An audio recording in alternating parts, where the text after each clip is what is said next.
आज हम बात करने वाले हैं मिस्टर राकेश झुनझुनवाला के नए वेंचर के बारे में, जो कि एयरलाइन इंडस्ट्री में है। जब भी बात आती है एयरलाइन इंडस्ट्री की, अचानक से टर्बुलेंस होने लगता है, क्योंकि इस इंडस्ट्री का जो ट्रैक रिकॉर्ड है वो है ही कुछ इस तरह का। अब यहाँ पर एक बात ये भी ऑड है कि कोई स्टॉक मार्केट इन्वेस्टर जिन्होंने $1 बिलियन स्टॉक मार्केट से कमाए हैं, वो भी अचानक से बिजनेस में एंटर कर रहे हैं। लेकिन ये पहली वारदात नहीं है। इससे पहले मिस्टर राधाकिशन दमानी ने भी इन्वेस्टमेंट से पैसा कमाया और उसके बाद अपना बिजनेस शुरू किया। फिलहाल वो डीमार्ट के ओनर है, जिसके पेरेंट कंपनी का नाम है एवेन्यू सुपरमार्ट्स, और उनकी नेटवर्थ फिलहाल $15 बिलियन यानी 1,15,000 करोड़ के करीब है, और फिलहाल वो इंडिया के चौथे रिचेस्ट पर्सन हैं। हालांकि पहले वो ज़्यादा रिच नहीं थे, लेकिन बिजनेस के बाद उनकी रिचनेस एक अलग ही लेवल पर पहुंच गई है, और उन्होंने मिस्टर राकेश झुनझुनवाला को भी पिछाड़ दिया है। अगर मिस्टर राकेश झुनझुनवाला और मिस्टर राधाकिशन दमानी के रिलेशन की बात करें, तो मिस्टर झुनझुनवाला मिस्टर दमानी को अपना गुरु मानते हैं, और शायद वो अभी अपने गुरु के ही कदमों पे कदम रख रहे हैं और अपना बिजनेस शुरू कर रहे हैं। यहाँ पर वो कंप्लीटली इन्वॉल्व नहीं रहेंगे, लेकिन काफ़ी सारा नहीं, लगभग 40% स्टेक इस एयरलाइन का उनके पास रहेगा। मिस्टर राधाकिशन दमानी और डीमार्ट के बारे में बहुत डिटेल जानकारी के लिए आप ये 2 वीडियो जरूर चेकआउट कीजिए। नमस्कार, मैं प्रसाद आपका आज के इस वीडियो में स्वागत करता हूँ, और आज हम बात करने वाले हैं कि mister Rakesh Jhunjhunwala aviation industry में ही क्यों एंटर कर रहे हैं, और उनका आखिर में प्लान क्या है, और उसके अलावा फिलहाल इस पूरी इंडस्ट्री की यानी एविएशन इंडस्ट्री की सिचुएशन क्या है, क्या कुछ रिस्क यहाँ पर है और क्या कुछ अपॉर्चुनिटीज यहाँ पर है। इन सारी चीज़ों के बारे में होने वाली है डिटेल बातचीत। आकाशा एयर में मिस्टर झुनझुनवाला 260 करोड़ रुपए इन्वेस्ट कर रहे हैं। यहाँ पर मिस्टर झुनझुनवाला 2 रीजंस की वजह से इस इंडस्ट्री में फोकस कर रहे हैं। पहला रीजन ये है कि यहाँ पर ग्रोथ अपॉर्चुनिटीज बहुत ज़्यादा है, पर्टिकुलरली लो कॉस्ट एयरलाइन के लिए, और हम देखें तो पैसेंजर ग्रोथ भी बहुत तेजी से हो रही है। पिछले 5 सालों में यहाँ पर कंपाउंडेड सालाना 12.6% की ग्रोथ हुई है। दूसरा इंपॉर्टेंट पॉइंट ये है कि मिस्टर झुनझुनवाला हमेशा से ही एयरलाइन बिजनेस के फैन रह चुके हैं। 2015 में उन्होंने जेट एयरवेज में लगभग 1% स्टेक खरीद लिया था, और उसके बाद उन्होंने स्पाइस जेट में भी लगभग 1.25% स्टेक खरीद लिया था। तो इस तरह से वो लगातार एयरलाइन इंडस्ट्री में इन्वेस्ट करते आ रहे हैं। लेकिन पिछले कुछ टाइम में जेट एयरवेज बिजनेस से बाहर चला गया है, वही स्पाइस जेट बहुत खराब परफॉर्म कर रहा है, और उसके बाद उन्होंने खुद ही एयरलाइन बिजनेस शुरू करने के बारे में सोचा, और वो खुद का ब्रांड आकाशा एयर लेकर आ रहे हैं। इस बिजनेस में उनके कुछ और भी पार्टनर्स हैं, जिनके बारे में भी हम डिटेल में बात करेंगे। आकाशा एयर में मिस्टर झुनझुनवाला का 40% स्टेक रहेगा। साथ ही कंपनी अगले 4 सालों में 70 प्लेन्स लाना चाहती है, जिसमें 180 सीट्स की कैपेसिटी रहेगी, और इस एयरलाइन को वो साल के आखिर तक या अगले साल की शुरुआत तक ऑपरेशनल करना चाहते हैं। कंपनी में एयरबीएनबी और पार्क कैपिटल मैनेजमेंट भी इन्वेस्ट कर रहा है। इसके अलावा इस कंपनी में और भी कुछ लोग शामिल हैं, और उनके पास भी इसका अच्छा खासा स्टेक रहेगा, जिसमें से एक है मिस्टर आदित्य घोष, जिनके पास लगभग 10% स्टेक रहेगा, और उसके बाद आते हैं विनय दुबे, जो कि जेट एयरवेज के सीईओ थे, उनके पास 15% स्टेक रहेगा। यहाँ पर सबसे इंपॉर्टेंट चीज़ है मिस्टर आदित्य घोष। इस पर्सनैलिटी को अगर आप नहीं जानते तो आज जान लीजिए, क्योंकि ये एक ऐसे पर्सन है जिन्होंने एक एयरलाइन को कंप्लीटली टर्न अराउंड किया था। जब इन्होंने इंडिगो छोड़ा तो इंडिगो की परफॉर्मेंस अगेन डाउन डायरेक्शन में जाने लगी। तो चलो बात करते हैं मिस्टर आदित्य घोष के बारे में, और उनका रोल कितना इंपॉर्टेंट रहेगा इस पर्टिकुलर कंपनी में, उसके बारे में। मिस्टर आदित्य घोष पहले एयर इंडिगो के लॉयर थे, और बाद में वो एयर इंडिगो के प्रेसिडेंट बने साल 2008 में। तब तक कई बार कंपनी ज़्यादातर लॉसेस में ही थी, लेकिन उनके आने के बाद कंपनी ने पूरा टर्न अराउंड कर लिया, और उसके बाद कंपनी की जो ग्रोथ हुई है वो सही में बहुत काबिल तारीफ है। यहाँ पर आप देख सकते हो कंपनी के फाइनेंशियल्स 2010, 11, 12 से लेकर 2017 तक, और कंपनी का प्रॉफिट भी आप देख सकते हो कि प्रॉफिट बिफोर टैक्स किस तरह से बढ़ा है। एयर इंडिगो के लिए सारी चीज़ें साल 2018 तक सही चल रही थी। जब मिस्टर घोष ने 2018 में कंपनी से रिज़ाइन किया, तब कंपनी का डाउन टर्न शुरू हुआ। यहाँ पर आप देख सकते हो कि कंपनी का प्रॉफिट 2018 के बाद किस तरह से तेज़ी से गिर रहा है, और लॉसेस बढ़ते ही जा रहे हैं। रिसेंटली एयर इंडिगो के फर्स्ट क्वार्टर का रिजल्ट आया, और उसमें एयर इंडिगो को 3100 करोड़ का लॉस हुआ है, और ये लॉसेस बढ़ते ही जा रहे हैं। अगर एयर इंडिगो को यहाँ पर बचना है तो उन्हें जल्द से जल्द मार्केट से फंड रेज करने होंगे। वही एक तरीका उनके लिए यहाँ पर है बचने का।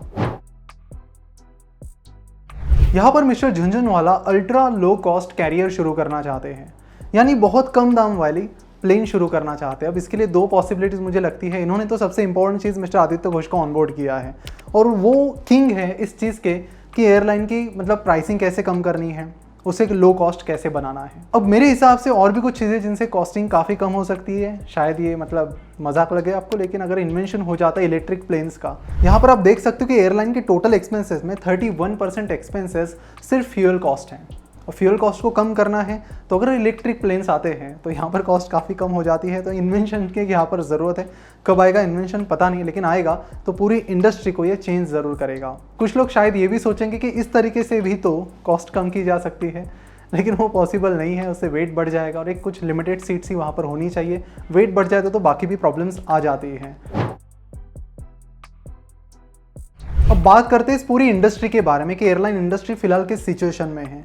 किसी भले आदमी ने, पता नहीं सही या गलत आदमी था, लेकिन किसी ने ये कहा है कि अगर आपको मिलीनियर बनना है तो बहुत आसान तरीका है, पहले आप बिलीनियर बन जाओ और उसके बाद आप अपनी एयरलाइन इंडिया में शुरू कर दो, आप 100% मिलीनियर बन जाओगे। और पीछे की जो केसेस है, जैसे कि चाहे वो जेट एयरवेज हो, विजय मल्ल्या हो और चाहे बाकी कुछ हो, वो इसी डायरेक्शन की तरफ हमें इशारा कर रही है। तो चलो एनालाइज करते हैं पूरी इंडस्ट्री को। अगर हम करंट मार्केट पोजीशंस की बात करते हैं तो फिलहाल मार्केट शेयर कुछ इस तरह है। एयर इंडिगो के पास सबसे ज़्यादा नहीं 48.2% मार्केट शेयर है। जब मिस्टर घोष कंपनी के प्रेसिडेंट बने तब एयर इंडिगो के पास लगभग 20% का मार्केट शेयर था। उन्होंने वो डबल से भी ज़्यादा कर दिया सिर्फ 6-7 सालों में ही। और आज एयर इंडिगो की लगभग एयरलाइन इंडस्ट्री में मोनोपोली है डोमेस्टिक मार्केट में। उसके बाद स्पाइस जेट का मार्केट शेयर यहाँ पर डोमेस्टिक मार्केट में 15.6%, एयर इंडिया का 10.9% और बाकी एयरलाइंस का कुछ इस तरह से। अब यहाँ पर हम एयर इंडिगो की बात करते तो वही लो कॉस्ट एयरलाइन है और इसीलिए ज़्यादा से ज़्यादा मार्केट शेयर कैप्चर करने में उन्हें हेल्प मिली है। मिस्टर घोष की स्ट्रैटेजी भी यहाँ पर काफ़ी अच्छे से चली है।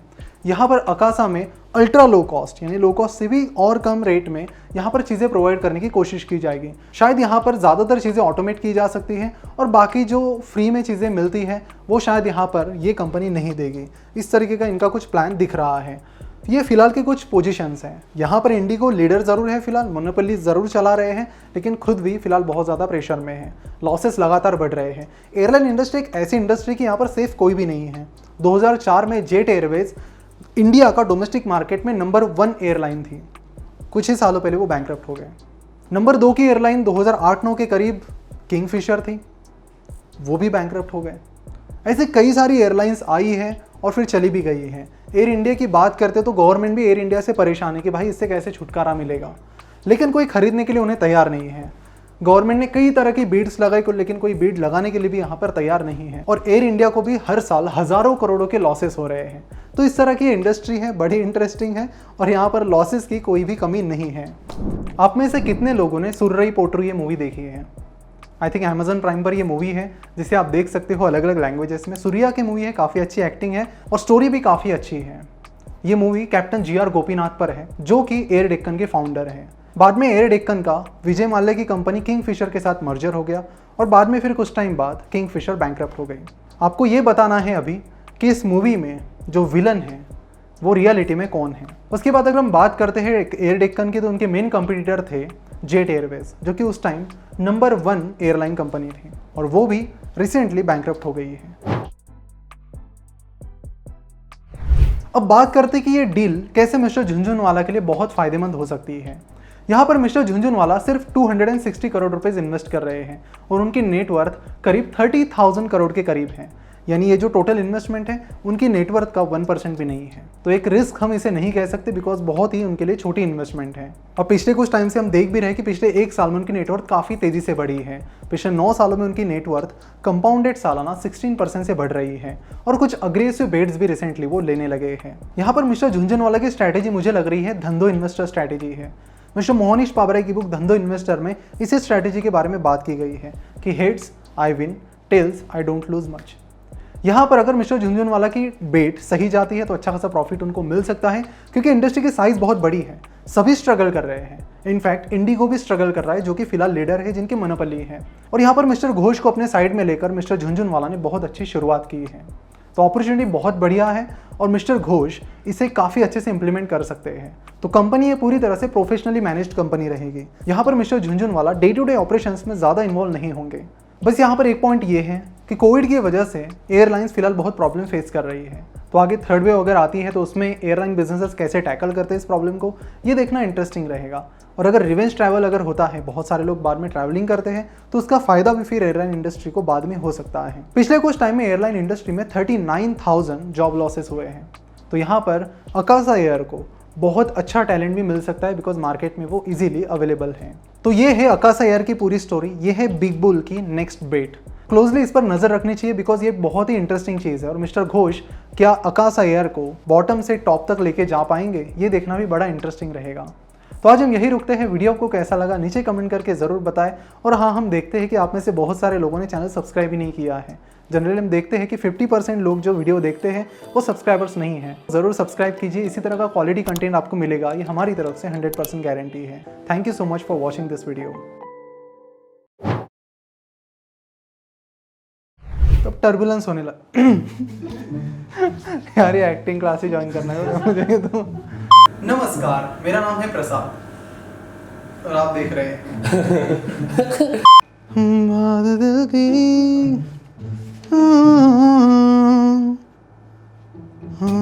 ये लगा दो, करे फिर स्टार्ट। चलो करो स्टार्ट।